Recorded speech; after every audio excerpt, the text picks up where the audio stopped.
Namo tassa bhagavato arahato samma sambuddhassa. Namo tassa bhagavato arahato samma sambuddhassa. Namo tassa bhagavato arahato samma sambuddhassa. Buddhang saranang gacchami, dhammang saranang gacchami, sanghang saranang gacchami. Dutiyampi buddhang saranang gacchami, dutiyampi dhammang saranang gacchami, dutiyampi sanghang saranang gacchami. Tatiyampi buddhang saranang gacchami, tatiyampi dhammang saranang gacchami, tatiyampi sanghang saranang gacchami. So welcome everybody to our Tuesday meditation here at the temple. And so today was a kind of a normal week for me. Usually when I write these emails to people, I say, how's it going? And I say, things are coming along with me, just puttering along as usual. Kind of just a normal week. And often during the week, kind of getting around, they have these kind of presto cards now, which are amazing, and never used to have when I was a young fellow. But you can go anywhere with this kind of presto card. Kind of go to like a Markham, anywhere in the GTA. You can use the same card and get on their transit system there. And then the cell phones have kind of Google Maps, which they also didn't have when I was young. When I was young, you had to have like a bus schedule. And then you would read the schedule and try to figure out which way to go. I actually never did that. So you tended to know like one way to get to a place. But nowadays you can get dropped off kind of anywhere in the GTA, well, in the world really. And they have this little, function where you can search the bus schedule. And that is so accurate. It's like given information by the TTC and by the transit services. So it gets updated even on like route detours and closures that have happened that day. So it makes it actually like very easy to take the transit system, kind of anywhere. So then as a monk taking the transit system, you kind of, you get on the bus and you kind of, get to know the bus drivers. Okay? They're usually very friendly people. You kind of hear what it's like, what's going on. Driving a bus. And so one of the things that one of these drivers was talking, we were chatting a bit. There's a driver who drives this route called the 120, and that's the route. It's a route that goes from one side of Pickering to the other. And this driver, this particular driver was kind of complaining a bit about the route. He's like, they didn't schedule this route right, because apparently they sometimes get like a break to go to the bathroom, but like this, he's like, you had to keep doing this loop for like 7 hours, and you get like almost no break, because usually they'll do like one route, and then the sign on the bus will change, and then the bus will go to like another part of town to like mix it up for the drivers. But he said this route just kept going on and on and on and on. So he said, I hope they fix it in the future. And then there was another bus driver kind of always talking to them, oh yeah, how's the route going? Because they switch like every 3 months and they get to choose their routes based on seniority. So, sometimes they'll switch cities and kind of keep it fresh, go to different places. And one bus driver was talking about kind of the routes that he liked. So some of them don't like Pickering that much. Some of them are okay with it, but some of them really like Oshawa. It's kind of route in Oshawa. And I guess Oshawa is kind of like, it's bigger city than Pickering. And he said that the buses there are more frequent, or like people take the bus more frequently. So you're always stopping, kind of like every stop, or every other stop there's a person. And they said the day goes by, very fast. And similarly, there's this route called the 900. That's actually a route that goes from Oshawa all the way to U of T Scarborough. It's kind of a new one that was started by this overarching company, I think called Metrolink. So now they control everything. So they can force the various transit systems to cooperate with each other and put routes where they wouldn't normally go, which is kind of neat. So now you can take a Durham bus all the way to Toronto and get on there. And that route is very busy. It's kind of always jam-packed. And again, talking to a bus driver, they kind of like that route. Well, some of them do, some might not. And one of the reasons they like it is because that's probably one of the busiest routes. Like you get on, you see that bus at like 6 in the morning or, whatever, 8 in the morning, 5, maybe 6:30, 7. There's people on that bus like all the time, and they're coming very frequently. I think they've scheduled them for like once every 10 minutes at some points. And the bus driver I was talking to really liked it. He said, yeah, you get on that route and there's people stopping all the time. And, you only do 3 trips. And after 3 trips, your day is done. Kind of your whole shift is done. And there's a lot to do. And then you get to talking, and they're like, well, yeah, when there's not much to do, then the day goes by, very slowly. You kind of get into a route in Pickering, and not many people getting on the bus. There's this one route called the 916. Not to bore everybody with the bus routes. That route goes down Rosslyn Road. And everybody knows these bus routes. You can very easily hop on one if you like. And this one goes down Rosslyn Road up to, I think, Harmony Road in Oshawa and then turns. But this is actually a much less populated route. So there's just houses being built on one side of Rosslyn Road now. Probably in the future, that will be a very busy area. But at the present time, houses have just extended out to there and are just starting to creep past. So if you get on that route, there's almost nobody on it in a whole day. So as a monk, it can make it trickier to hop on that route. But sometimes nobody there. And this is a kind of carryover. It's kind of a principle behind this almost. Some people like that route with not many people on it. Other people don't. Some people find it peaceful. Some people find it don't. But in general, the bus drivers seemed to really like it when there was a lot to do, when there was many people to pick up on the route, many things to do on the route. The time seemed to go by more quickly.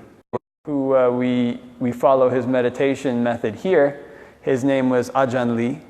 And actually now in Thailand, meditation is very strong, very popular. It's also becoming, my understanding, I haven't been there, but more popular and more strong in Sri Lanka too. Kind of becoming popular there. It's becoming popular here in the West. Maybe it's already very popular in Burma, where they have many meditation centers all throughout the country. But maybe 100 years ago, in many places, it wasn't popular at all. Okay, not very popular. And you had this kind of split between, maybe not a terrible split, but you had a kind of divide between monks who were in the bureaucracy in Thailand. They have this kind of overarching monk bureaucracy in Thailand. I don't think they have the same type of bureaucratic system in Sri Lanka, and I don't think it's in Burma either. But the Sangha of monks in Thailand is administered by the monks, and all the different, what you might call divisions of monks, are administered through a central bureaucratic agency that's run by monks. It's called the Mahathera Samakong. And these kind of monks also are can be connected with the government. And kind of in most Buddhist countries where the religion is very strong, then the government and the religion tend to intermesh to a certain degree. It's kind of that way with all countries where religion is very strong. And in any event, these kind of, at the turn of the 20th century, when meditation was first starting to get revived, some of the bureaucratic monks in Thailand saw it as a threat. Kind of these monks wandering, not staying in a temple, not staying in any fixed location. And when monks start to do that, they become hard to control. It's not easy to stick them in a bureaucracy and force them to do X, Y, or Z. So at that time, Thailand was trying to get monks to be school teachers, basically. They wanted to, there was a tradition from back when Thailand was defending itself against colonial powers that they needed to have a unified system of education. And the monks were the ones who were in all the villages, all these places, and had traditional roles as teachers. So they tried to kind of strong-arm monks into teaching kids, basically teaching like primary school, or kind of secondary school, which is not really what you ordain as a monk to do. You're not, your focus is to be on Nibbana. And in any event, trying to do this kind of thing, there became this kind of tension between these new monks who were starting to go into the forest, starting to wander, starting to practice meditation, and the monks in this bureaucracy. But the monks in this bureaucracy had a lot of power. and the monks in the forest didn't. Their power was their meditation practice, and kind of their power was, what you might call this kind of faith that they were doing the right thing. And so they came under a lot of fire, quite a lot of criticism. And one of the criticisms that was often leveled at them was, you're not teaching people to do anything. Okay, you're just sitting there, with your eyes closed, What are you doing? Can't read anything. You can't see anything. And so many of these monks, this tradition, now called the Thai forest tradition, when it first started, would be criticized for this. Okay, you're just wasting people's time. People, what are you doing? You're just sitting there watching your breath in, out, in, out, in, out. That's all there is. And so Ajahn Lee, who is the teacher who taught this particular method that we do here for a guided meditation, his response was, well, if that's all you see, then that's all you get. It's kind of, if you just see in and out, that's all you get. That's all you're doing. In, out, that's all there is to it. Then it becomes pretty boring. It becomes a bit like the 916. You're going to go down Rossland. There's a person, every, maybe 10 stops. Sometimes those bus drivers on that route, they actually have to stop the bus and wait because they're going too fast. Because there are not enough people to stop and pick up. But in other words, Ajahn Lee's response to the people who criticized the practice of meditation at that time was that if that's all you're looking for, if that's all you see, that's all you get. In other words, there's a lot more to the breath for people who look for it. There's a lot more to the things that connect to the breath for people who look for it. And when a person takes an interest, not to say this is like, why don't you take an interest? But when one starts to get interested in the breath, that's when one starts to see more. That's when one starts to see more of its subtleties. That's when one starts to uncover more of its connections. And it's the same way with anything, really.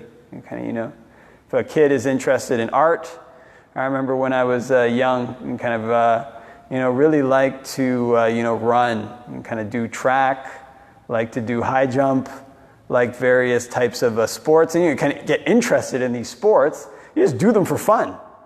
You just keep doing it. You kind of, try to play this sport. You like to play basketball. You like to play soccer. Whatever the sport you love to play is, you learn the nuances of that sport.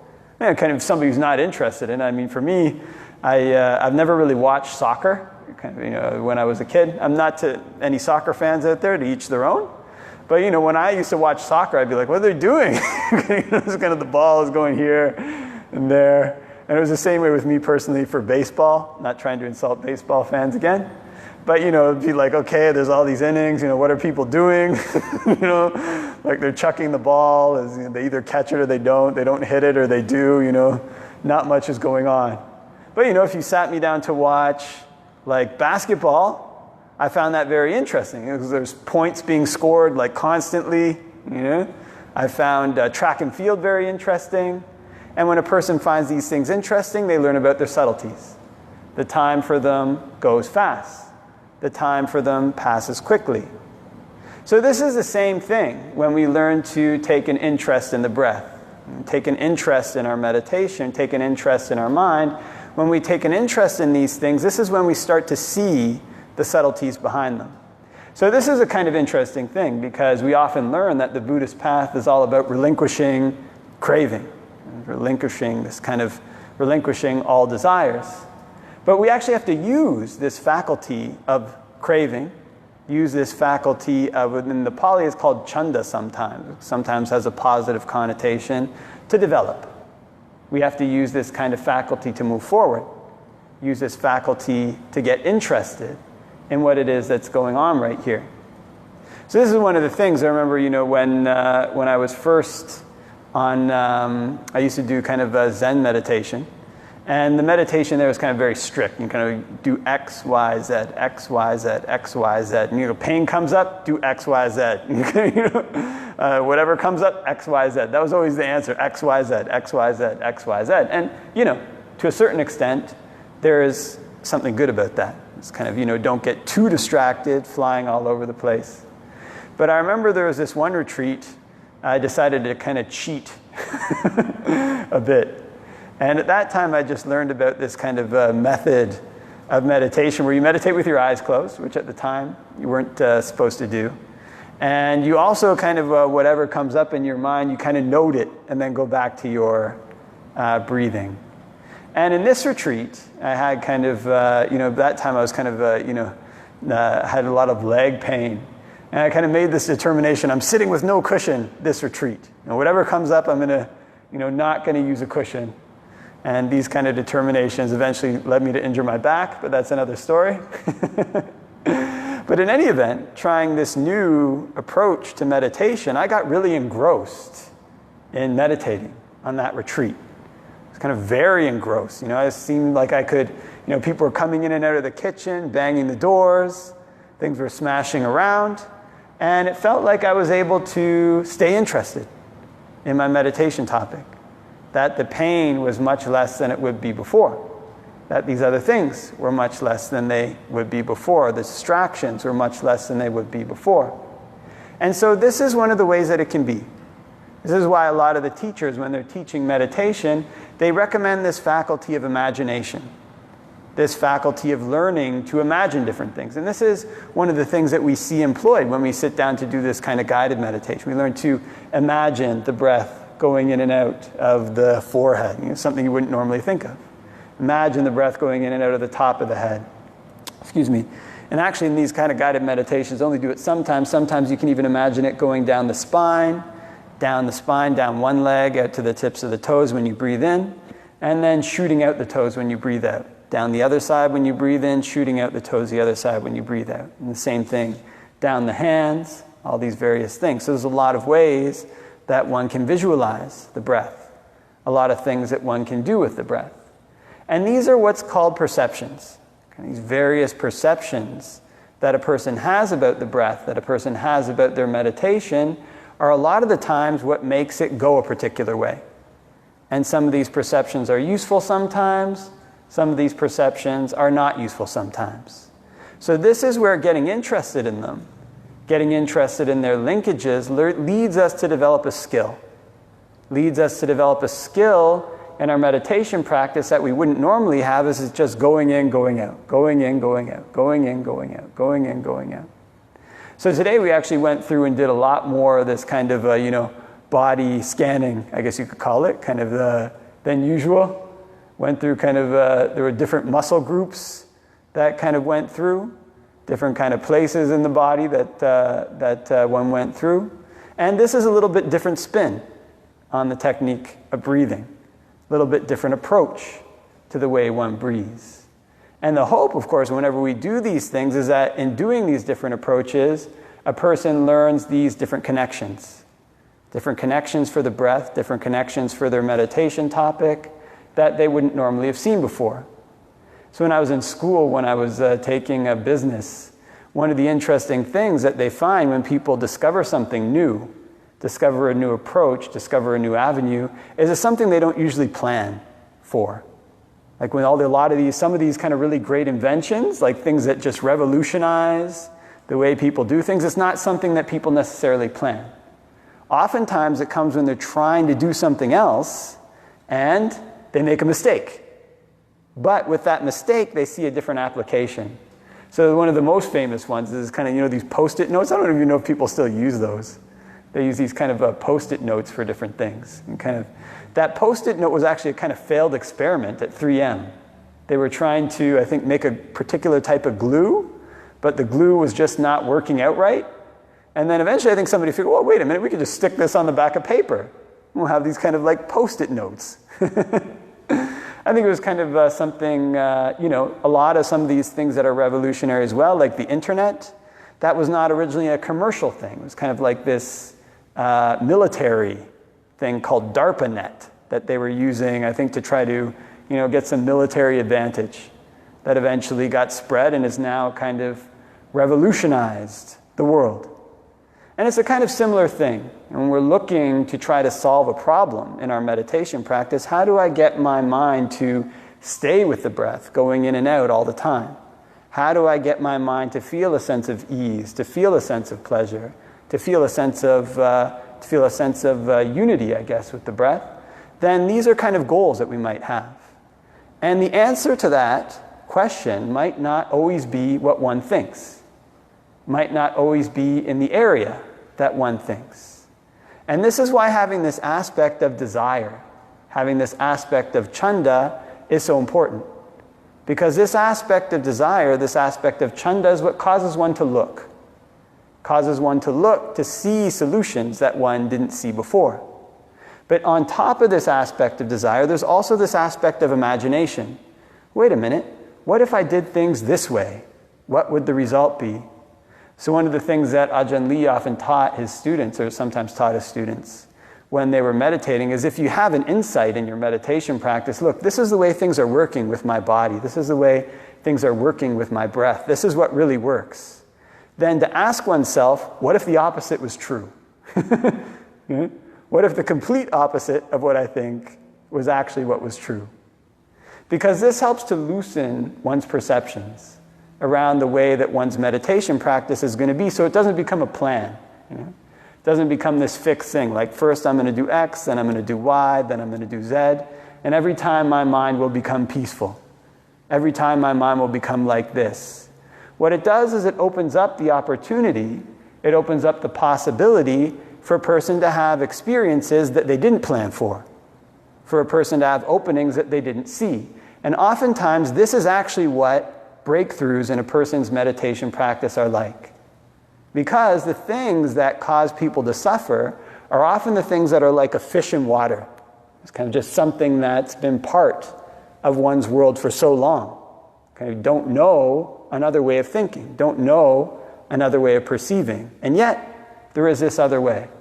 It's like the difference between a fish and an animal living on land. It's kind of, there's this whole other world, on land. And sometimes the opening to that other world is very small. So this thing kind of happens in science too. Kind of very interesting the way they were trying to figure out how, these light packets, when like a fire changes color, it's kind of it'll go, I think, from color, it'll go different colors. Like, when it's really hot, it'll be like one color. When it's not too hot, it'll be another color, And they had this whole idea about how that worked. I can't remember what it was now, the physics behind it. But they had this whole model of physics. And at that time, physics was seen as this kind of straightforward thing, like billiard balls. Like, okay, you shoot a billiard ball, and it'll hit another billiard ball, and if it's got this much force, this much velocity, there's nothing in the way, then when it hits that billiard ball, it's going in this direction. But what they found was that their theoretical models for the way these light packets were, the way these light changed color, they just didn't seem to apply. There was always something wrong. There was this small anomaly, something very small. Why isn't it that this is working the way we expect? And it was from investigating that anomaly that they discovered quantum physics. It's a whole other branch of physics that is not like billiard balls. In fact, it's almost kind of so different. Like you look to try to find a wave and you'll find a wave. You look to try to find a particle, you find a particle. And so it revolutionized physics. It opened up this whole other world in physics, just noticing this small anomaly. And this is the same way, can be the same way for one's meditation practice. There are anomalies in our perceptions. Not to say we're trying to find out what's not like the Matrix, trying to find out what's really going on in the world, but trying to find a solution to the things that are causing us to suffer. Trying to find a way out of the negative habits that trapped us. There's anomalies in the perceptions that lead to these things. There's gaps in the habits that create them. And so long as one is focused with desire, focused in their meditation topic with imagination, then their meditation topic becomes something interesting to do. When they're interested in their meditation topic like this, then the possibility to investigate these gaps comes up. If it's just kind of, not really investigating anything, just doing a set routine over and over again, it's just like that. Breathe in, breathe out, breathe in, breathe out. It's just like the 900, down Rosslyn, what's going on, back the other way. But so long as we take an interest in this way, so long as we look for the gaps in our meditation, so long as we continue to do it diligently, then the day can come for us when something opens up, something we didn't see before. And the interesting thing about some of these things we didn't see before is sometimes they're right in front of a person's face. It's just always there. It's just we overlooked it. It's just we didn't see the gap. But when the desire is there enough, when the will is there enough, when the interest is there enough, if we keep practicing, the day comes when we see the gap. The day comes when it becomes like a fish that's been living in water who has a look at the land.